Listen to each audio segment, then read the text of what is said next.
মৰিগাঁও চহৰত উলহ-মালহেৰে বৰ্ণসত্ৰৰ দ্বিবাৰ্ষিক অধিৱেশন আৰম্ভ। 5দিনীয়া কাৰ্যসূচীৰে মহাপাল নামৰ আয়োজন।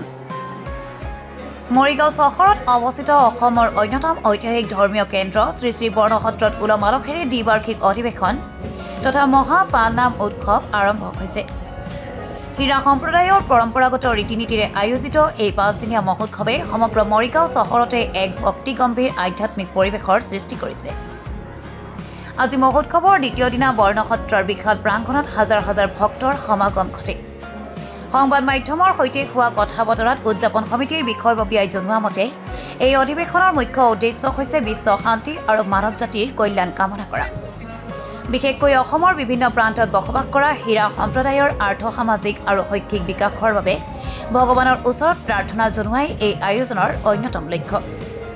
উল্লেখ্য যে যোৱাকালি মহোৎসৱৰ প্ৰথম দিনা এক বৰ্ণিল মহাভাগৱত ভ্ৰমণ শোভাযাত্ৰা উলিওৱা হৈছিল। মৰিগাঁও চহৰৰ মাজেৰে পাৰ হৈ যোৱা এই বিশাল শোভাযাত্ৰাত হাজাৰ হাজাৰ পুৰুষ মহিলা আৰু ভক্তপ্ৰাণ ৰাইজে হৰিধ্বনিৰে আকাশ বঁটা কঁপাই তোলে। উদযাপন সমিতিয়ে জানিবলৈ দিছে যে অনাগত 3 দিনতো বিভিন্ন ধৰ্মীয় আৰু সাংস্কৃতিক কাৰ্যসূচী অব্যাহত থাকিব। এই উৎসৱত ৰাজ্যৰ বিভিন্ন প্ৰান্তৰ বিশিষ্ট ব্যক্তিসকলকো আমন্ত্ৰণ জনোৱা হৈছে। হীৰা সম্প্ৰদায়ৰ এই বিৰল ধৰ্মীয় পৰম্পৰাক অধিক শক্তিশালী ৰূপত বিশ্ব দৰবাৰত চিনাকি কৰাই দিয়াৰ সংকল্পৰে চলিত বৰ্ষৰ এই মহাপাল নামৰ আয়োজন কৰা হৈছে। অসমৰ ভিতৰত অন্যতম এখন পুৰণি ঐতিহাসিক পুৰণাকলীয়া সত্ৰ হৈছে আমাৰ মৰিগাঁও নগৰস্থিত যিখন আমাৰ ঐতিহাসিক শ্ৰী শ্ৰী বৰ্ণসত্ৰ। আৰু অসমৰ বিভিন্ন প্ৰান্তৰ আমাৰ হীৰা সম্প্ৰদায়ৰ যি আমাৰ উপজাতি আছে, হীৰা সম্প্ৰদায়ৰ উপজাতি সকলো সমন্বিতে আজি আমি বৰ্ণসত্ৰৰ আমাৰ উদযাপনস্থলীত 63তম দ্বিবাৰ্ষিক এই যিখন অধিৱেশনখন অৰ্থাৎ মহাপাল নাম ভাগ আমি আয়োজন কৰা হৈছে। আজি দ্বিতীয় দিনা কাৰ্যসূচী আমি বিভিন্ন উল্লাস মালহেৰে আমাৰ আবাল বৃদ্ধ বনিতা ইয়াতে দ্বিতীয় বৈকুণ্ঠ পৰিণত হৈছে।